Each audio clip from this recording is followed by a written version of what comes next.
So yun, what's up mga kapana? Welcome back sa ating YouTube channel. Gawin natin ngayon mga kapana, maglilinis tayo ng trigger. Ito po yung sear, tapos ito naman yung lever. So yung gagawin natin mga kapana, simbolin din natin to. Tapos muna natin. Ito pala yung gamit natin mga kapana, bali pinakat ko na to sa Saudi. Bati marami yung gagawin natin ngayon. Rekot din yung kamay ko, kaya kung makapag-intay nakatapusin.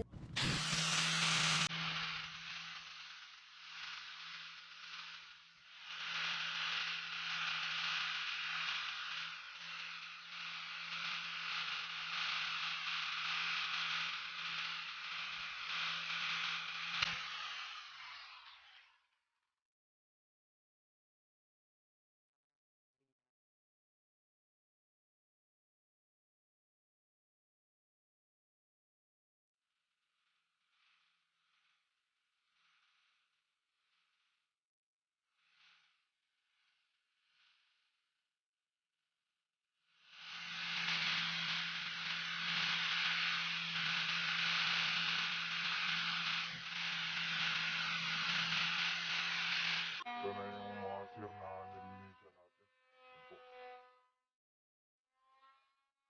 Ito naman yung ginagagamitin natin mga kapana.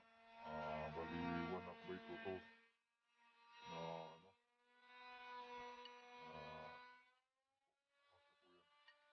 Bali ito yung gagamitin natin mga kapana.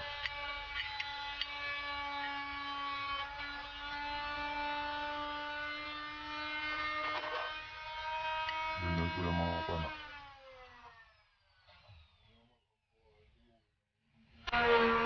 Ito po yung example natin mga kapana. Yan. Bali ito po. Nilagyan na natin ng mark para ito yung pambubutasan natin. Dito. Katulad dito. Yan.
So mga kapana, bali nabutasan na po natin. Ayan po. Tapos ang gagawin naman natin ay bali bubutasan natin to. Katulad po nito mga kapana, bali lalagyan ko natin ng line release. Gamitin natin mga kapana, bali 532 na drill bit.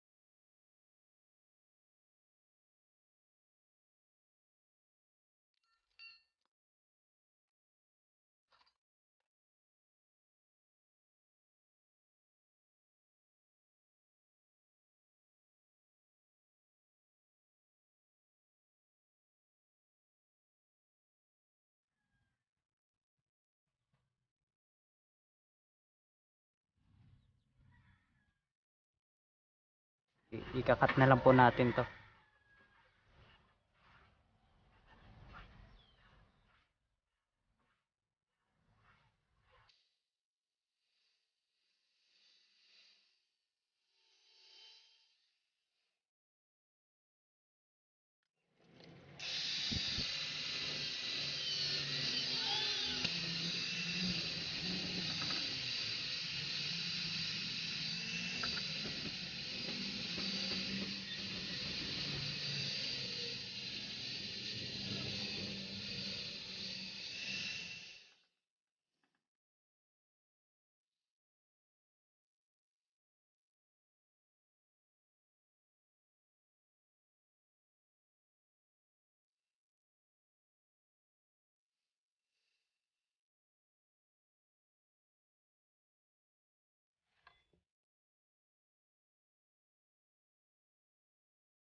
Bali, ito na po yung housing ng trigger natin.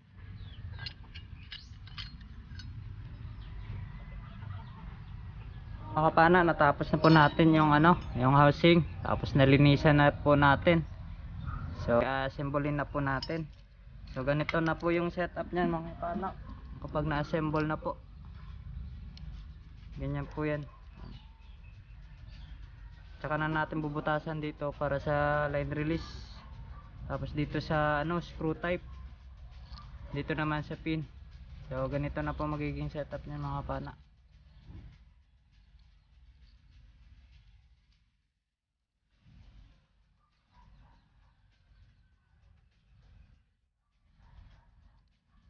So, tara mga kapana, bali assemble na po natin yung natin, mga trigger. So, madami-dami din to mga kapana. Ito, lalagyan na natin ng ganito. Ng lock. Po, yan.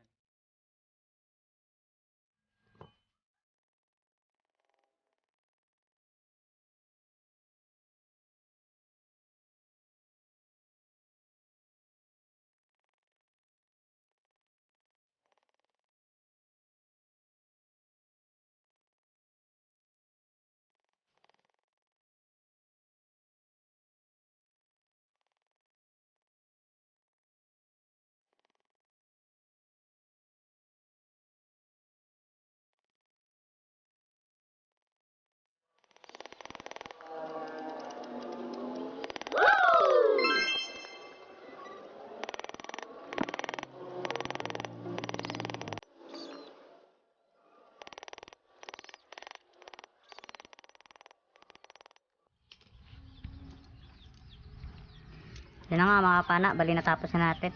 Yan na po. Bali yung iba po natapos na rin natin. Tapos nalagyan na rin natin. Tapos ang gagawin na lang natin mga pana, bali maglalagay tayo ng line release. Ito po. Dito. Bubutasan na lang natin dito mga pana. Tapos dito. Para sa screw nya. Ito na nga mga kapana, bali nabutasan na rin natin. Ang gagawin naman natin, maglalagay tayo ng line release. Ito po.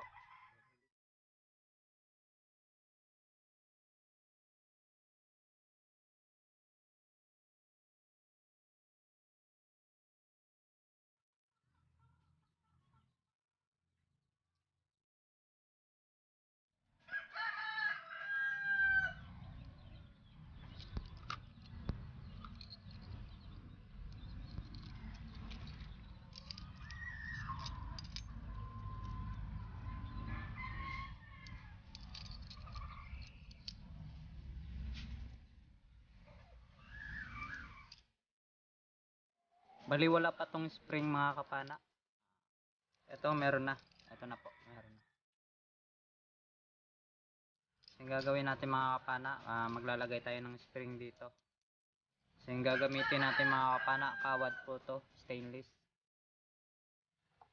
Ito po, ganito po, stainless. Number 9. Ganito lang po maglagay ng mga kapana ng spring sa trigger.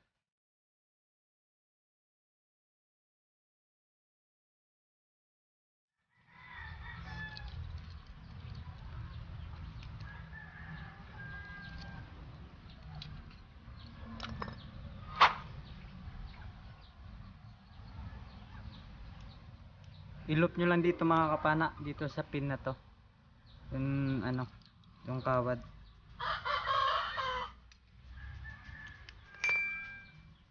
Mga 2 loop, pwede na po yan.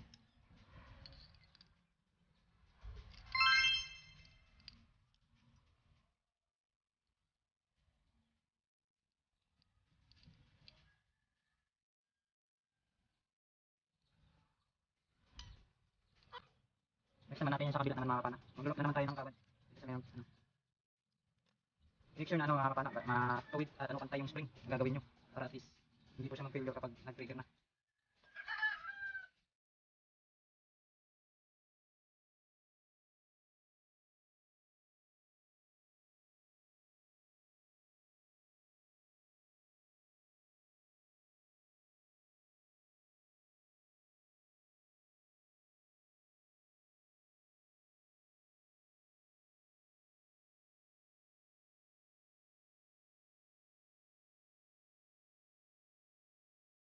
Gagawa tayo ng ano. Ganyan po. Pasensya na po sa kamay ko. Sobrang dumi. Pero ganun talaga kapag magawa tayo ng ano.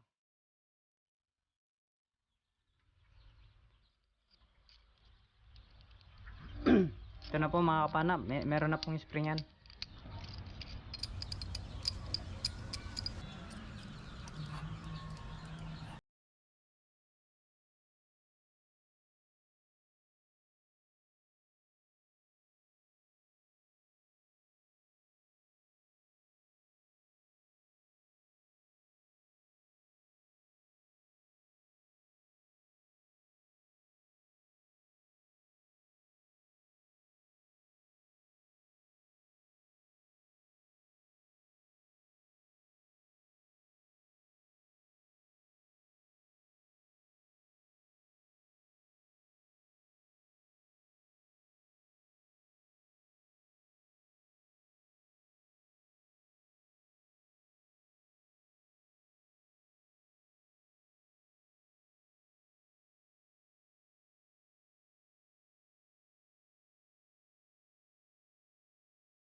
Pana.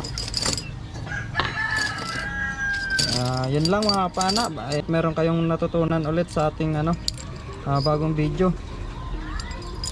Ito lang po may share ko mga pana, yung ano, yung mga trigger na ginagawa namin. Tapos ito rin yung ginagamit namin sa ano, sa mga order.